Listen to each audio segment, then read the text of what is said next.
Around 119 hours at Dead Cow Gully Backyard Ultra. It's a race with no finish line, and you're just running until you can't anymore. You know, for some people, this might be 3 hours or 4 hours, and other people, obviously now goes up to like 100 plus hours. So how do you fit sleep into that? You're only getting about, at max, I'd be getting 15 minutes, probably on average about 12 minutes. There can be moments where it does get very emotional. If you can distance yourself from that emotion and just see it as like, with the backyard, okay, I just need to focus on this lap. I don't need to stress about all these things that are going on around the outside that I can't control. I'll just focus on doing this lap. What is the next goal that you've got lined up? Welcome back to the PerformWell Podcast. This is the podcast for you if you're looking for performance and wellness optimization so that you can not only smash your career, but also have a better life, better relationships, and better health. We believe that performance and wellness are yin and yang and work together. So listen in as we dive into topics that are going to help you optimize your life for the better. Welcome back to the PerformWell Podcast, guys. We are back to a virtual. We have someone over the other side of the planet right now, Phil Gore. And recently, a world records holder, I believe. Is that correct? Yes, that's correct. Around 119 hours at Dead Cow Gully Backyard Ultra. Which is crazy, by the way. I've actually had to Google this the last 2 weeks because I wasn't sure what a backyard ultra was. And I thought, that sounds like something you do just in your backyard with some mates. But Googling it, it looks pretty crazy, I have to say. Can you speak us through a little bit? It is quite a niche sport. Yeah. It is quite a niche sport, so not a lot of people know about it. And even in running circles, there's people that don't know about it. Like, they don't know that there's events that go further than a marathon. But it's called the Backyard Ultra because the guy that invented it, like the original one, was in his backyard, in his literal backyard. He just called it a Backyard Ultra and kind of spread to other parts of the world, and the name just stuck. So, yeah, that's the story behind it. What is the actual, so in terms of distances, can you kind of tell some of the listeners so they get a better idea of the distance that you have to run and then kind of the actual premise of the competition itself? Yeah, so you run a 6.71 kilometre loop on the hour every hour, and it just keeps going until there's only one person left. So if you don't make the hour, or if you just choose not to start the next lap, then you're out. You can start off, like Dead Cow Gully, for example, started off with about 260 people, I think. And just slowly over time, that number whittles down until you're down to 2 people. And then as soon as that second last person drops, the last person just does one more lap to be declared the only finisher. Everyone else is a DNF, which sounds a bit harsh, but, it's a very well-earned DNF for a lot of people. And it's just the type of event where you can just really kind of test your limits and see what you're capable of. I mean, to be honest with you, there's so many questions that we're going to ask you today, but the main one is, why would you want to do that? I don't know. When I heard about the event, it just kind of appealed to me because, it's a race with no finish line, and you're just running until you can't anymore. For some people, this might be 3 hours or 4 hours, and other people, obviously now goes up to like 100 plus hours. But in the beginning, it's like I was just kind of getting into that ultra space, and I thought this was a really easy way to actually see how far I can go in an ultra. And I kind of, like the first one I did, I kind of had an idea that I'd be able to do 24 hours, and then it was just a matter of hanging on for as long as I could after that. And I got to 39 hours, so that was, I think, 261 Ks or something like that, which that was like double the furthest distance I'd ever run before. So it just really showed me what I'm capable of. But also, I felt there were so many areas I could have improved that I just wanted to keep working on those areas and seeing how much more I could improve. And I never really thought I'd get, to 100 plus hours. But the more experience I got and the more things that I learned, the more I fine-tuned my plan. I just kept, pushing the distance further and further. It's absolutely astounding. Insane. It's absolutely astounding. What I will say, so the actual total distance that you ran for your world record was 798 kilometres, wasn't it, in 119 hours? Yeah. And that's correct. As well as the physical side of everything for that event, I mean, it's brutal. Let's be honest, it's brutal. Running a marathon's brutal. Sometimes running a 5K for some people is brutal. But Can you just explain a little bit physically how it feels when you're running that kind of distance? Yeah, well, it's kind of a bit hard to explain, and I kind of don't understand it quite myself. But um, so like when I started, like I'd say the first 2 days were like they weren't hard, but compared to the rest of the event, they were probably the hardest. I felt like I was getting a lot of pain in my feet on day 2, but by like day 3 and 4, I wasn't even whether it stopped hurting or I just stopped noticing it. Like those kind of little pains and niggles went away, and I just kind of reached this state where I was just in the zone. Like everything was just going well for me. Um, so I wouldn't really even say it was painful. Like I didn't really get deep into the pain cave like you do with a lot of ultras. Um, it's kind of like I'd come out, not even come out the other side, because there wasn't really a bit there where I really struggled with pain. It's like I did notice things and I made notes of it on my plan. Like I think on day 2, I'm like, got a little niggle behind my knee. Let's just monitor that and see how it goes. And, like, I don't know, 6 hours, 12 hours later, I had totally forgotten about it. And yeah, whether I didn't feel it or my body had just come accustomed to it, I don't know.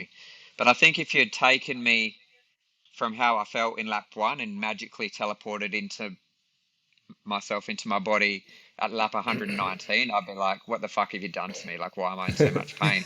But I think because it's such a gradual build and you just go through all these like range of emotions and, conditions and stuff, it kind of just like you just adapt to it and you build as you go. Um, I think this was probably, I, I don't know if it was the best I ever felt at the end, but I did feel pretty good at the end. Like I've had some backyards where I felt absolutely rubbish at the end. I've really had to go through the pain cave and like try a lot of things to get out of it, and it just hasn't worked. And yes, I've finished the event feeling pretty defeated. Like the next day, like have not been able to walk. You know, the first time I go to sleep properly, it's like I'm waking up in pain and in cramps. So I have had events like that, but the last few that I've done, yeah, they've just gone really well, and I think that just maybe comes with experience and like the way that I train, and these events are my main focus, so that's all I really think about when I'm running, and when I'm not running, it's like yeah, everything's kind of geared towards doing well in these events. So I don't know. I think I've just maybe found the secret formula somehow, and what I'm doing is obviously working. So So I'll tell you what, in my research, right? So as I told you, I didn't really know anything about this before. There are 2 types of runners apparently. There's those that do it quick and then rest for the rest of the time they have left before the next hour, and then there's those that take it slower, a slower approach, and they have less rest in between. Is that what happened in your case? Did you find that maybe you were faster on the first few laps and then you slowed down, or I actually got faster as the event went on. So if you look at my lap yeah? times, my first lap was the slowest, and Mm, then there's just like a downward trend, and my last lap was the fastest. it's But yeah, crazy. I do like. So I like to have a different range of paces. So like during the day, my laps are typically slower, like around the 50 to 52 minute mark. And then if I'm doing a fast lap during the day, like the fastest I'll do is maybe like 45 minutes. At night, then I switch to another gear and I'm doing my laps in like, 39, 40, 41 minutes, because the quicker I get in, then the more sleep that I can have.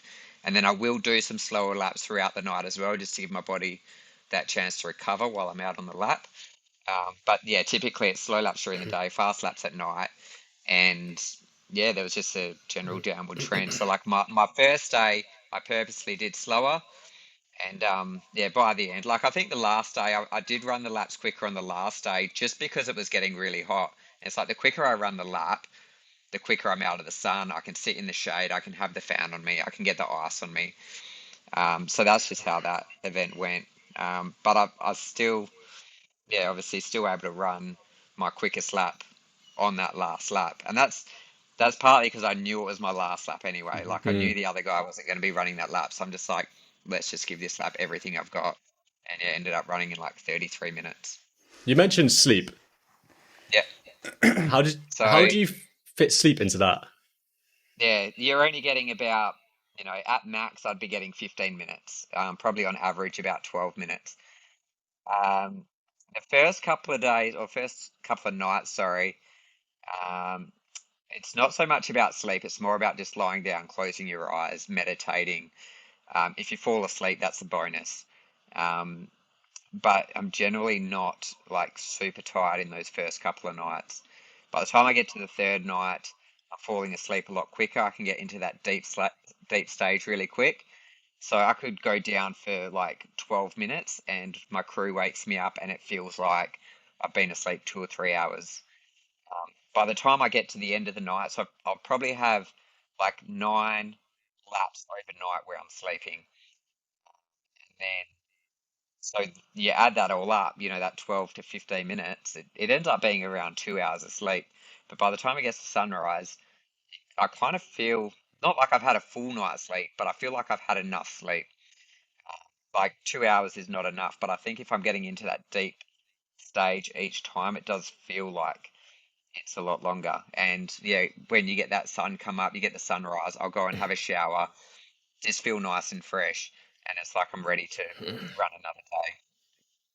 That's Nuts. astounding. It's absolutely astounding as well with that minimal sleep. I mean, look, I was a lad with a philosophy of like you need 8 hours sleep every single day. But from what you're saying there, it is so much down to the quality, especially when you're running events like this, the quality of sleep that you are getting to allow you to perform at your, well, quote unquote best, obviously, to try and continue the laps onwards going forwards.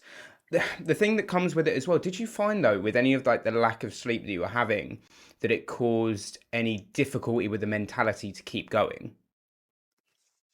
Um, not not with the mentality to keep going. Like I'm always going to go in these events. Like I'm never going to like just give up for a non-physical reason. Like obviously if I like break my leg or I get injured to the point that I can't finish the lap in time, I'm going to have to stop. But I'm never thinking like I didn't really get into that space where I mentally don't want to continue. Um, I do get a little bit like I might get a little bit incoherent. I don't really get to the stage where like I'm hallucinating, but I might kind of get a little bit confused about things. But then that's where the planning comes in and where the crew comes in. So I plan out every single lap. So the idea is I do as much thinking before the event that I can, have everything mapped out, like when I need to put on sunscreen, when I need to have my foot bath, when I'm going to have my shower, when I'm going to change certain clothes, things like that. It's all mapped out. I know exactly what I'm going to eat every hour. I know exactly what pace I'm going to run each hour. So then during the event, I don't really need to think. I just read the plan, or my crew reads my plan, and they tell me, right, this pace, this lap, you're going to run 45 minutes. When you get back, you're going to be eating your Cocoa Pops with your choc milk. So that kind of mental toll does it like it just reduces that mental toll, and yeah, I think that kind of helps. Yeah, when you do get into those bits where you're a bit like confused or incoherent. Man, do you know what? You mentioned something about obviously your crew are there, and I've seen quite a few people in the endurance space do some crazy stuff. Like I'm sure you've heard of Ross Edgley swimming around the UK. Yeah. Yeah. And then recently we've got Mitch Hutch coming on soon, who did the swim across the channel, cycled to India, ran from India to Everest and climbed Everest over 200 and something days. Like these ridiculous feats. I mean, yours is up there with them, you know what I mean? And when you think about these, you think about the crew. Doesn't really get talked about much, except for at the end, obviously. And how important is the crew in terms of achieving this world record? Like, would you be able to do it without them? Yeah, I mean the crew's vital. Like you do get people that do these events without crew, and they can do very well in it. But ultimately, like if you want to be going past, like say 2 days, you're gonna need crew there. And I always try and have like a team of people, so it's not just up to one person. So at Dead Cow Gully, I had 5 people over the entire 5 days, but there was 3 on at a time, and then with those 3, one of them's going off to sleep at a time as well. So I normally have at least 2 people there. Sometimes I'll have 3, uh, but there's just so they kind of share all the different roles, and yeah, they get to have their sleep, and that they can manage their fatigue and make sure that they're eating and all of that. But yeah, the crew, they're just so vital because basically all I need to focus on is going out and running the lap, and then they look after everything else. They look after cooking my food, like getting my clothes ready, getting the stuff for my shower ready, giving me foot rubs, even like putting on my sunscreen, because they'll put on my sunscreen for me, and then that leaves my hands free so I can be eating while they're doing that. And it's just less effort that I need to be putting in. So all of my time, or as much as my time as possible in that Mm. break, is spent just resting and not, you know, putting in any effort for anything. The only thing I really do myself is eating. Like I don't get spoon fed. Mm. But yeah, as far as like foot rubs, foot baths, putting on sunscreen, like grabbing my gear, writing down my stats, even doing like my social media updates and maintaining my Duolingo streak. Like they're doing all of that. So So vitally important. I guess my mindset wise, if you've got stuff like in your brain still from that week, because you're a working man too, aren't you? So this isn't yeah, just like you're not just wholeheartedly going out with massive sponsorship deals and going running these events. You're still working a full-time job alongside fitting in the training regime that you're doing. How do you find yeah. balancing those two things? I'm really lucky with my job in that, like I get a bit of time off. So I'm a firefighter, and we do 2 days on, sorry, 2 days, then 2 nights, and then 4 days off. And then even when on those days that I am working, I live close enough to work that I can run to and from work. So Mm. it's a really good way to add mileage to your week without feeling like it's cutting into too much of your time, because you have to go to and from work anyway. I mean, if I was to drive, it'd be like a 5 minute drive. But if I'm running into work, I'll often take the long way, and I might take 2 or 3 hours. But it still doesn't feel like it's cutting into my day. Like I'll wake up early, and yeah, just I might leave home at like 5:30 to get to work by 7:30. Uh, but it's just a way to fit that training in. And then even when I'm at work, like we do get like allocated gym time and stuff, and so I can use that time to do my runs if I want to. I'll just run laps around the fire station. We do have a treadmill, but I'd much rather be outside, even if it means doing, you know, short little loops. So yeah, and then obviously, I get my 4 days off so I can fit in all my long runs and whatever. Mm. Yeah, I don't really, I don't really have to think about fitting my run in each day. It's almost like brushing my teeth. Like I've got to brush my teeth every day. It's just an automatic habit. It's the same with running. Like I wake up, get out of bed, have my breakfast, and then I'm out for my run. Mate, fair play to being a firefighter, by the way. You guys work hard, and especially in Australia, you get a lot of bushfires, right? Yeah, like the summer is a busy season. Yeah. So yeah, you can get bushfires that go on for like a week or even more. But we do, I think we manage the fatigue fairly well in that we're not going to be at that bushfire for like 5 days in a row.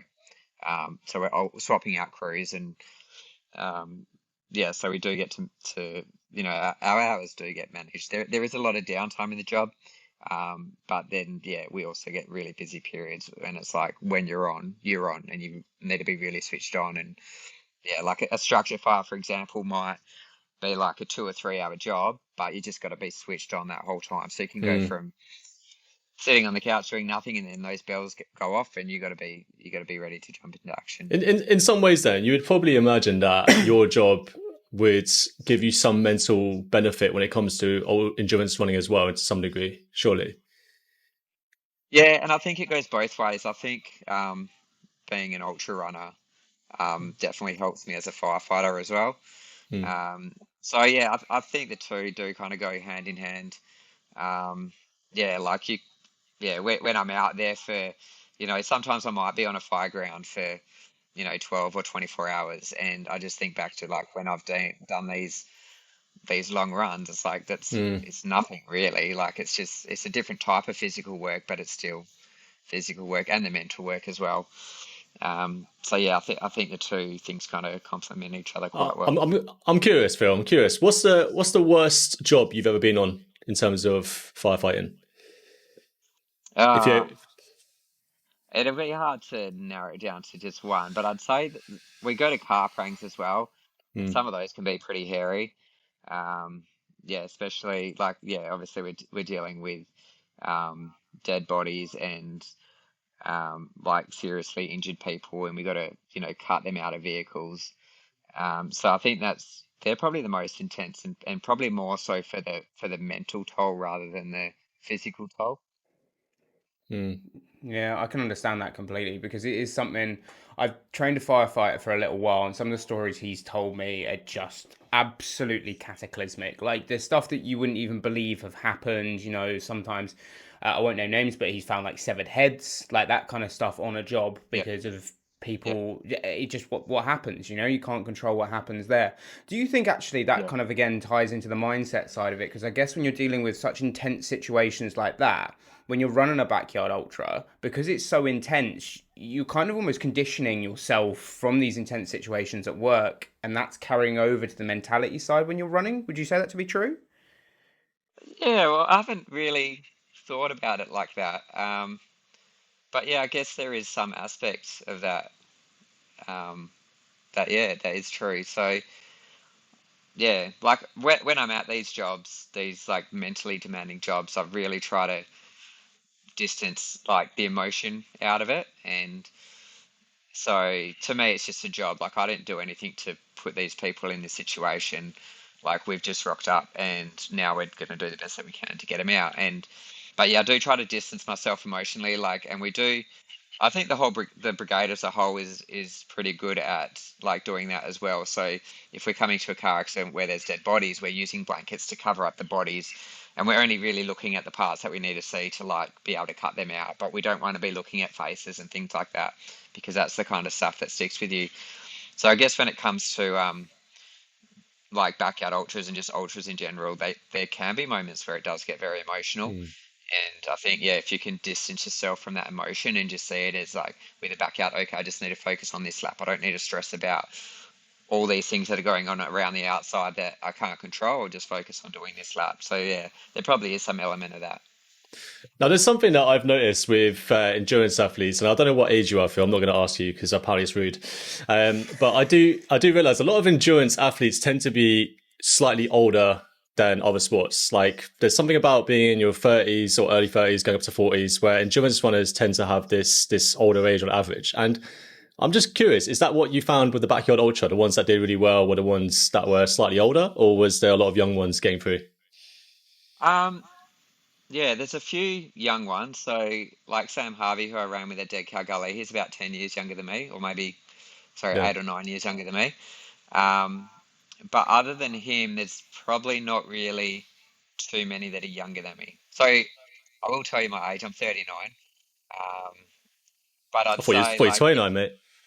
no. I thought you were 29, boy. If you look at like the top, say top 10 or top 20 um, runners, like when you rank their PBs, I'm probably the second youngest, maybe third youngest. So I couldn't give you the exact figure, but I'd say most of them are older than me, and it might be older than me by a year or two, or older by 10 years. So like Harvey Lewis, he had the backyard ultra record at 108 at one point, and he's 10 years older than me. So I think there is a bit more like longevity in the backyards, whereas you look at like a marathon, you've probably got a peak age for that, which I think is like, I don't know, your early 30s or something, or even your late 20s.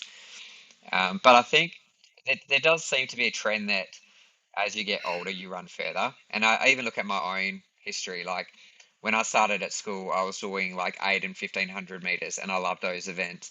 And I do cross country as well, but the cross country was like, 3 to 6 Ks. And it wasn't until I left school and got a bit older and I started doing park runs, which were 5Ks, and then kind of, over the course of a few years, building up to a marathon. And I kind of hovered around that 5K to a marathon bracket for a while, and yeah, then yeah, discovered backyard ultras, and yeah, started doing those. And I do a lot of other ultras as well. So like I love doing the 24 hours. I've done a few 100-mile point to points, even like the 50Ks. Like I like doing those, but those are more of like a training race for me.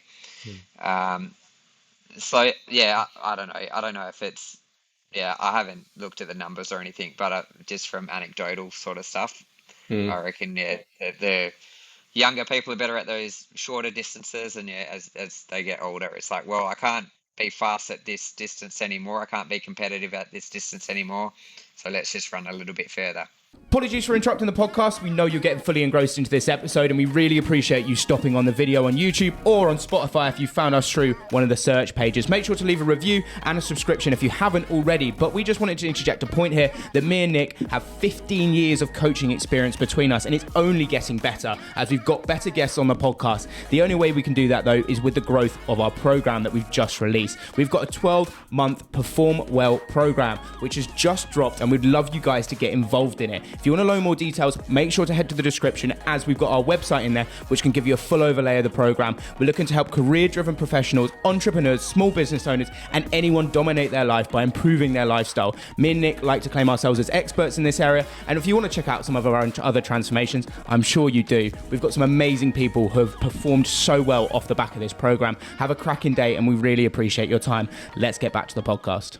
And that's the thing, like I heard once that when you get into your 30s, onto your 40s, you're at this kind of cross bridge between, you still have the youth of your prime, but you're over the edge slightly, but you also have that experience and wisdom aspect that's kind of conjecturally like meeting at this point where you have a little bit of both. And that's what I've always theorized is potentially what's happening, is that you've got people that are declining physically, but they're still fit enough and they have that wisdom to then push for endurance events, whereas they might not be able to do that in their early 20s.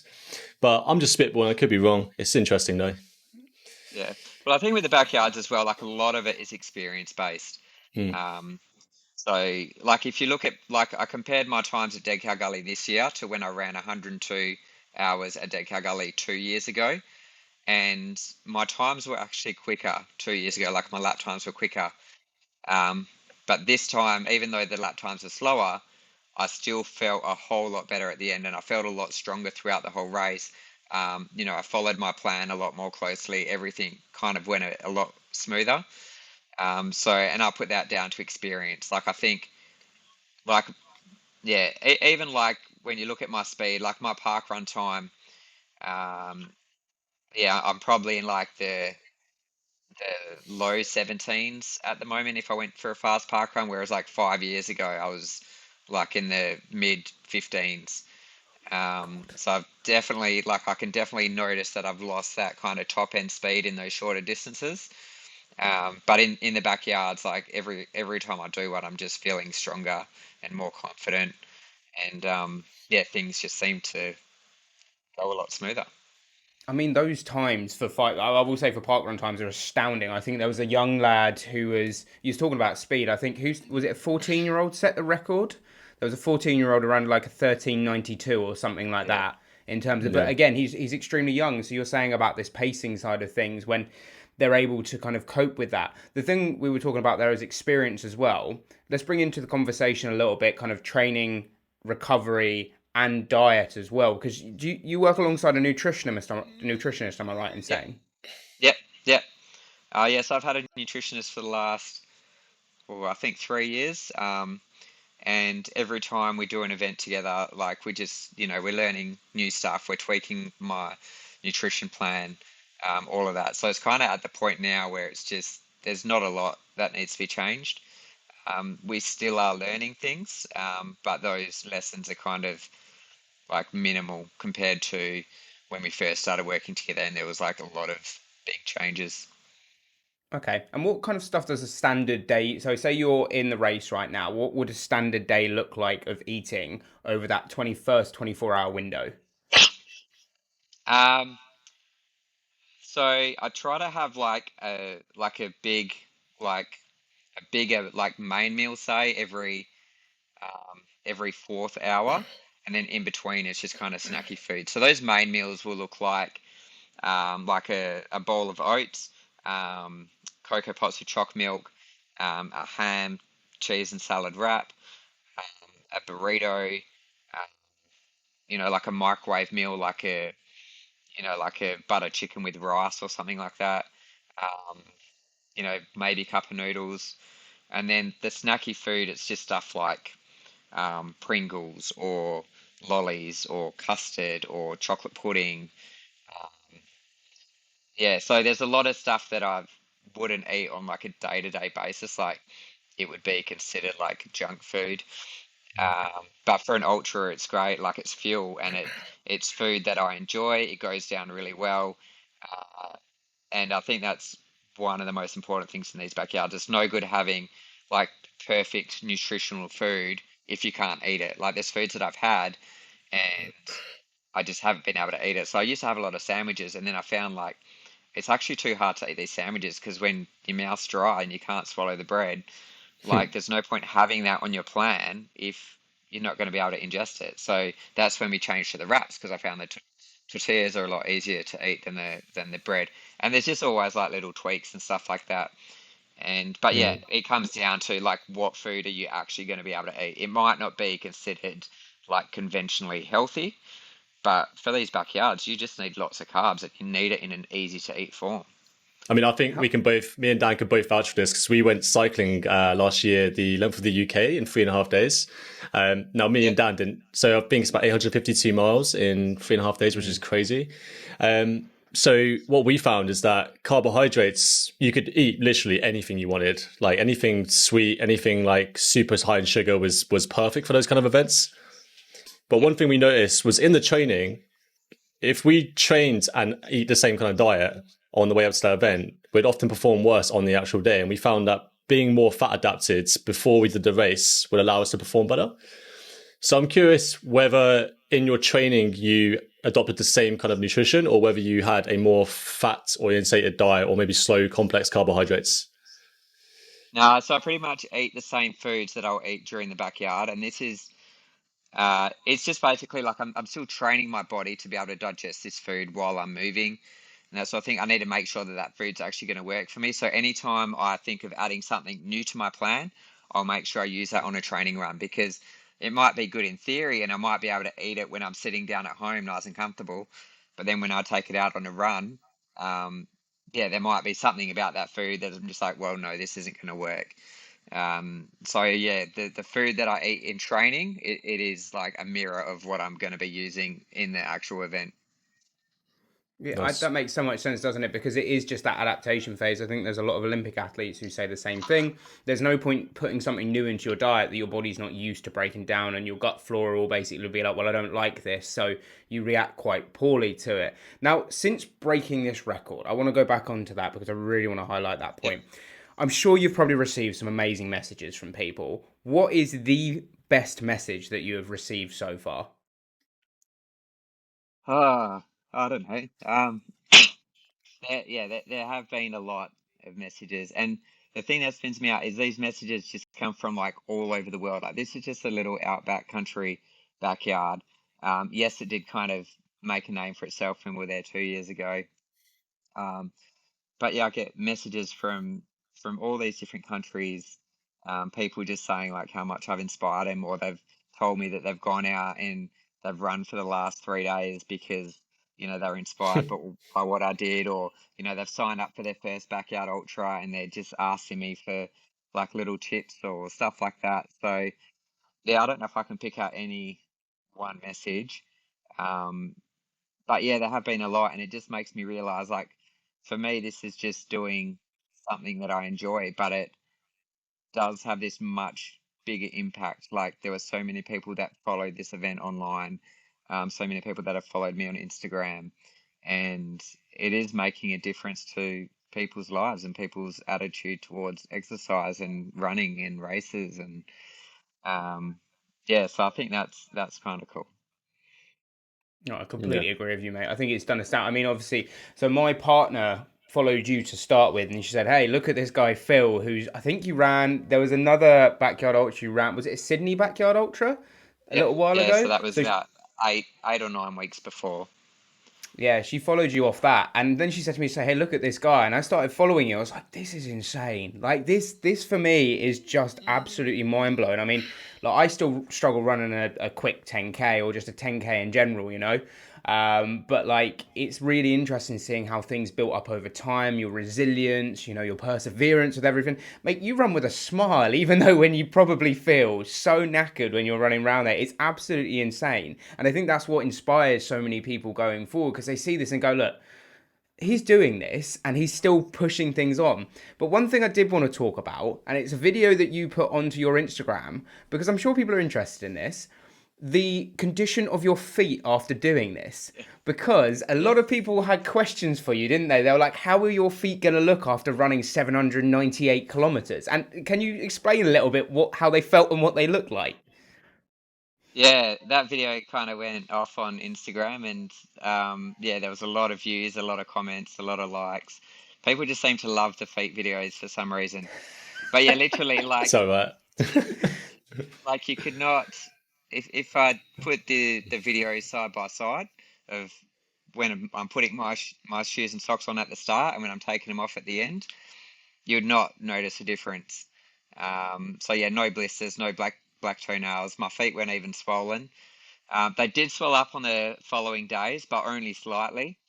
Um, but yeah, like I just like your feet, they're the things that are going to carry you like these hundreds of kilometers. And I've seen so many people be put out of a race because they haven't looked after their feet, or their feet have been too blistered or too painful to run on. So my foot care starts like 2 weeks before. Like I'm looking after my feet. I'm, rubbing over them with the pumice stone and moisturizing them and all of that like every night before I go to bed. And then when it gets to the event, I'm using Creepers toe socks. I'm using Squirrel's nut butter. I've got the Tarkon autopilots, which just work for me perfectly. So you got a good combo of socks, shoes, and foot lube. Um, and yeah, then like during the event, like every 12 hours at least, I'm taking those shoes and socks off and I'm washing them. I'm reapplying the lube. Or when I say I mean my crew. So they're doing all of that for me. We're putting on a fresh pair of socks. I'm rotating my shoes. I'm wearing gaiters to make sure I'm not letting as much dust and stuff get into them. Like it still gets in, but not as much. So there's all these like little things that I do, and every time my socks come off to wash my feet, we're checking over them for blisters. So if there does happen to be a blister forming, we're going to get on top of it straight away instead of waiting for it to develop into something big. But haven't actually had to treat a blister in, I don't know, maybe 2 years or something. Like I can't remember the last time I had a that's blister. crazy. Yes. Um, and if I did get blisters, they would have just been like little ones. So yeah, and that just comes down to foot care. And then even when I'm not taking my socks off and washing my feet, like I'm still getting my crew to massage my feet and making sure, keeping that blood circulation up and all of that sort of stuff. Just, um, yeah, that's what it comes down to. You just got to look after your feet, and then I mean, yeah, you see what my feet look like at the end, and all of those things that I've done. Like it's not just any one thing; it's the whole routine, the whole process. Like every bit of gear that I use is looking after those feet. So. right, we got to talk about the shoes though, don't we? Because when I look at buying a new pair of shoes, they tell me you got about 500 to 700 miles of use in them. So that means you basically go through a pair of shoes in one race. So what Yeah, shoes do you wear? so I wear for this one I use the Tarkon autopilots, and Yeah. that's what I use for most of my runs anyway. So I don't know if you'll have them in the UK. They're an Australian-based brand. You can probably order them online. Um, but yeah, and I took two pairs with me, so I had two pairs of the autopilots, which I alternated between. Um, and then I also had a pair of the Tarkon Giants, which are shoes that haven't been released yet, but I got an exclusive pair. And I took those because it was a trail course, but it's not like a real technical trail. So I just kind of had them as a backup. But if I can do the course in the road shoes in the autopilots, then I'll just stick to those because they're not carbon plate or anything fancy like that. But what they are is they're super comfy and they're just shoes that I can just wear for like hours on end, like as you've just seen if you followed the event. And so they really look after my feet, and they're literally shoes I can run all day in. And I'd probably switch them over every 12 hours. Towards the end of the event, I actually ended up getting a third pair. So a friend of mine, Holly Ranson, who also ran in the event, she got the Australian record. She ran 61 hours. Um, so yeah, Australian female record. She'd finished the event, gone home. She'd heard that we'd needed another pair of shoes, so she's gone to one of the local shops, picked them up, and driven them out to us. And this was just like, there's nothing wrong really with the shoes that I had. I just felt like I needed a new pair because These ones had been through, dust and mud and, puddles and all of that. And it's just like, I just wanted a fresh pair. And I just thought that would just be like really rejuvenating for me.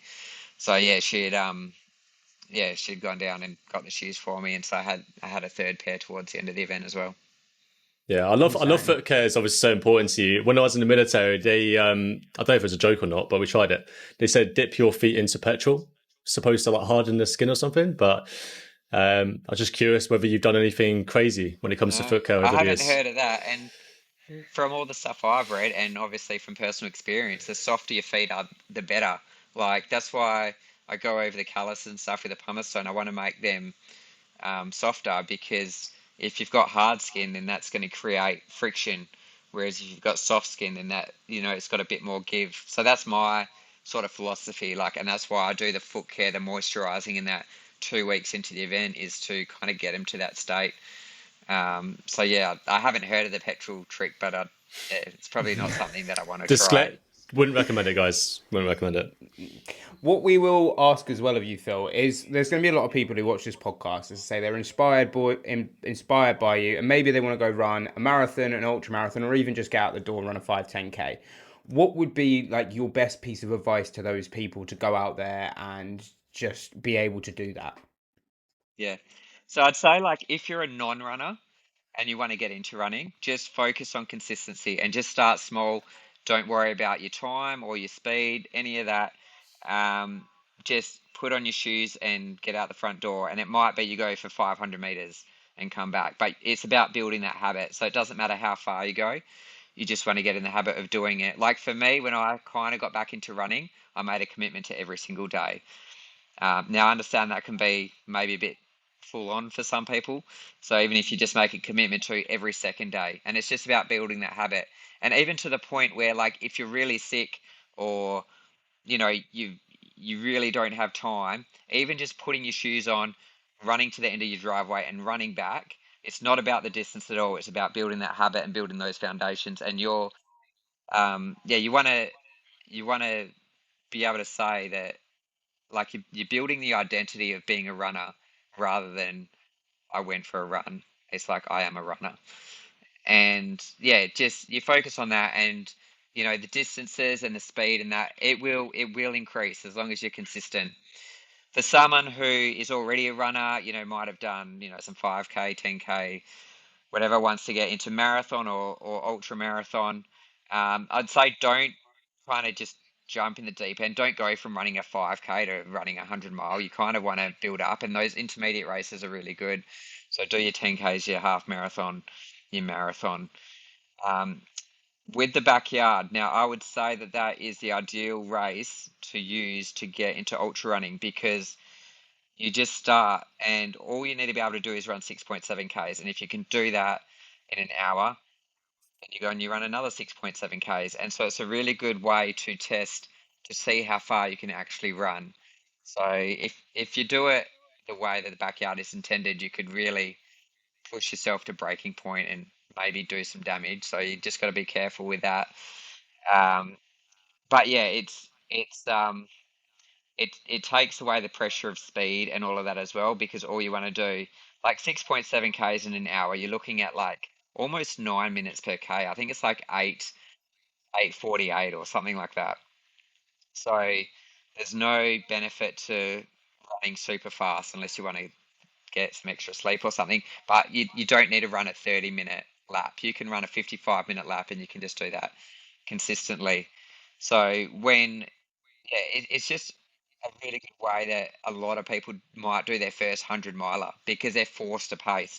Whereas if they sign up for a point to point 100 miler, they might go out too fast and then by the time they get to the end, they're completely screwed. Whereas this one, it just forces you to go out slow. And it does feel really slow at the start. You're out there on your first lap, you're doing a lot of walking, you're doing some slow jogging, and you just feel like this almost feels like clunky and like this doesn't feel right, like I'm going too slow, but you realize you can still finish the lap in like, 50, 55 minutes. Uh, so yeah, it just forces you into that slower pace. And yeah, if you just keep doing one lap at a time, before you know it, you've done 50 miles or 100 miles, or it might be your first marathon. It might even be your first half marathon if you do. I think it's 3 laps is half marathon. Mate, So I love it's, that. yeah, I love that advice. really good. I love that advice, mate, because whenever I go for a long run myself and other people have gone for a run, they always tell me how fast they went at the beginning and then how slow they were at the end. It's amazing how many times we just get caught up in the adrenaline of trying to run fast because you're in that excitement mood, just to finish the race really slow and feeling like crap. And nothing is probably better than starting slow anyway and finishing the race fast, at least in my opinion, from what I've seen. And it's what you did, to be fair. Can't believe you got 119 laps in and still finished off faster to start. It's like, how'd you do that? Yeah. You were negative splitting, which is insane. Like, Yeah, negative splitting Yeah. 4 days. So what was it? Was it someone else running with you on the last lap, was it? And they dropped out No, before you? so me and Sam, so Sam's the guy from New Zealand who got second, what we call the assist in the backyard. So we both finished lap 118. We both lined up to start 119. So we both took off at 119. I had to stop like 200 meters ahead to take a piss behind a tree. And so I've turned my headlamp off and I'm looking back and I can see him. I can see his headlamp and it looks like he's stumbling. It looks like he's falling down and trying to get back up. And so I'm thinking, don't think he's going to do this lap. Looks like he might turn back. But I didn't know for sure. Um, but I was like, even if he does continue this lap, I don't know if he's going to be able to finish it. But anyway, I finished my business and yeah, took off. And I kind of had a feeling that it could be my last lap because I had a quick look back and I couldn't see his headlamp. I ran up, I got to about the 2K point, and there was a point at the 2K where like you turn a corner and so you can look back and you can see if you can see any headlamps. And I didn't see any headlamp. So I'm like, I think I might have him on this lap. So I kept running. I built the speed up even more and I was running faster. Turned around at the halfway point. So the night lap was an out and back. So I turned around at the halfway point and I ran back. And I'd normally see him at the where he would have been at 2.7 k's, and I didn't see him at that point. And so, well, that's promising. But he could have just been a little bit behind. But yeah, kept running. Got to a kind of point where if he's not there by that point, he's not finishing the lap. So at that point, I kind of knew, yep, this is my last lap. So then pulled all the stops out and just sprinted. The last 2Ks was like it was just a gradual downhill. So it was just really easy to pick that pace up. And I think like my last kilometre, or at least the last sort of 500 meters, was probably under 4 minutes per K. And I think the lap itself, like average for the lap, was just under 5 minutes per K. How did it feel when you saw him drop off? I was kind of in two minds. It was like relief that, okay, I know he's dropped out now and I know that this is the last lap and we can get this finished. But also it was just 1 hour away from being that full 5 days and being over 800 Ks. It would have been an even 500 miles. We could have played the Proclaimers song. But it's a little bit annoying that we just missed out. But at the same time, I thought he was going to drop out maybe like 20 hours before that or something. Like he was having a real rough time. So I knew it was kind of just a matter of time till he dropped out. I was quite thankful for him that he was able to get to what the previous record was. So the previous record stood at 116. So we got to that together. And then, yeah, I was like, well, whatever happens now, like at least we've got the record. But obviously, yeah, the next kind of target is the 120, which, yeah, I think he'd squeezed out everything that he got. Like, I don't think there would have been any way I could have dragged him around for another lap. So taking him with it you. is what it is. Your back. That's just how the backyard goes. But I mean, I finished at 119, but feeling very confident that I easily could have done one more lap. So I'm not left wondering, could I have run for 5 days? I know for a fact I could have run for 5 days. And in fact, the way I was feeling, like I was looking another day ahead of me. So yeah, it's a good confidence builder. So were you planning to get to 120? Was that your goal for this particular ultra, or was it just went really well? I don't set goals for these. It's just like I just focus on the here and now. Follow my plan. Like my plan did go up to like 190 hours. So I'm prepared to be there for that long. I set the goal, or not the goal, I set the plan that high because I think that's a point where the event is not going to get to. Not because I think I can get there, but because I think the event won't get there. Because I don't want to set it to a point, like say I'd set it to 120 hours and then we got to 120 hours and we're still going, then I don't have all the food that I need. I don't have the, Mm. all the prep and stuff in place. So that's why I have my plan go that far. So, but yeah, I never set goals, but you kind of have these like mini targets. Like, we'd hit that world record and then it's like, well, the next obvious one we want to get to is 120. But still, I'm just, I've got faith in Sam that he's going to go for as long as he can, but I also don't want to, yeah, set goals and yeah, because then when you don't, if I don't get there, then I'm going to be disappointed. But I'm really happy with 119 hours. It's 3 hours above what the previous world record was. Um, it's close enough to 5 days that I can pretty much say I ran for 5 days. But yeah, the 120, it is a nice round number. You know what's crazy is that most people that go for a world record, they set a goal to get a world record. That's their plan, right? They're planning to try and get a world record in something. And then you just said that you don't set the goal to get a world record. And here he is. Man's got a world record. Like, is this the only kind of event you could do this in? Is it because of the nature of the event itself? Or is it just because it's better to mentally be like that way? I put myself in a position where I would be capable of getting a world record. But with a backyard, like one of the biggest factors is who else shows up. So I was lucky to have Sam there, but if Sam wasn't there, I would have had to stop at 103 because that was when the third last person dropped out. So I came to Dead Cow Gully because I knew that there would be these people that could push the distance. So there were 4 of us entered who had done over 100 yards before. So straight away, this event's going to go big. There was another like half dozen who had done over like 80 yards. And you always get these people like from out of the woodwork as well who might have not done huge results before, but then suddenly they're like doubling their PB and stuff like that. So like Jonathan Ash, my mate from Australia, his previous best was 80 and he got to lap 100 and he was the 5th last one standing. So yeah, like you gotta, if you want to break a world record in this event, you need to pick an event where there's going to be those people that can push the distance. And there's not really too many of them where you can do that now. There's one in Belgium called Legends Backyard in Belgium, and that gets a lot of like top European runners over there.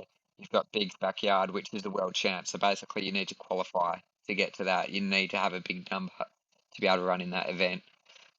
If you look at the top, say I think the top 10 results, or maybe even more, or all the results over 100 yards, all of those results have been done at either Big's Backyard, Dead Cow Gully, or Legends Backyard in Belgium. So, yeah, if you want to get a world record, I guess you got to go to one of those events. So in some ways, you got to thank the person that was second. In some ways, yeah, and that's why they called the assist as well, because they assisted you to getting to the record. But it's not. Yeah, don't get me wrong. Like Sam wasn't there to help me get to the record. He was there to get the record for himself, and that's what you need at these events. I think there is a lot to be said for teamwork, and you see people work together to break these records, but also if you put 2 people together who are as determined as the other to win that thing no matter what happens, you're going to see some really big results. No, completely. Honestly, mate, it's astounding. This is so inspiring to have this conversation with you as well. I think so eye-opening to a lot of people who will be listening and viewing this as well on YouTube. So it's really, really good to have you on. Now, you said about future challenges, and I saw on your story you were looking at the world champ. So what is next for you? Like, what is the next goal that you've got lined up? So yeah, the Backyard World Champs is the next event. So I've got a couple of little events before that, but they'll just be used as training runs. So there's like a 65k ultra and a 100k ultra. But yeah, Big's Backyard, that's the main one that I'm doing. I did have the option to do the 24-hour World Champs, which is another event that I want to do really well in. Like the last time I did a 24-hour, I ran 270 Ks, which is the second fastest ever by an Australian. I think I've got a lot more to give in that space, but it was on the exact same weekend as the Backyard World Champs. So I've opted for the Backyard World Champs this time. But I got to try and see if there's another 24-hour event probably in like the next 12 months.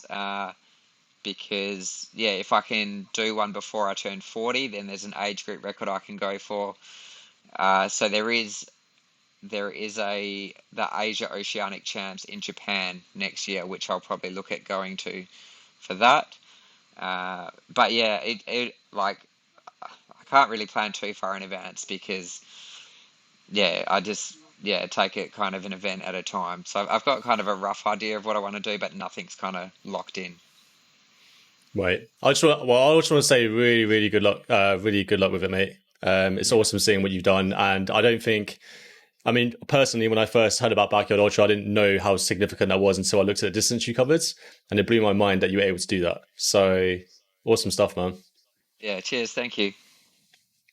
That's all right. I think what we'll do now is we'll wrap up the podcast. So, Phil, we do like to obviously kind of, share where our people can find the people that are on our podcast as well. So if anyone's interested in following your own journey, be inspired by what you're doing, where can they find more about you and your events and everything that you're up to?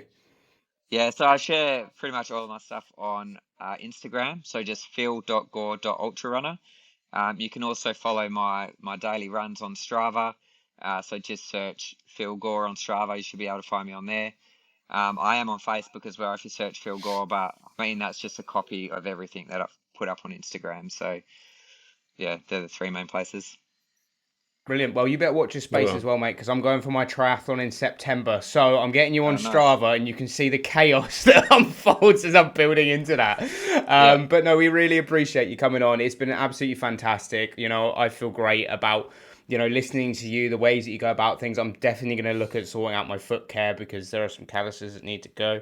But yeah, we really appreciate it, mate. Thank you so much for spending this time. And obviously, I hope you get a good night's sleep now because I know it's late for you. So thank you just so much for coming on. It's not too late. It's only 8:30. But yeah, thank you. Thanks for having me. No, that's all right, dude. Thank you ever so much. We'll catch you guys later. Ciao.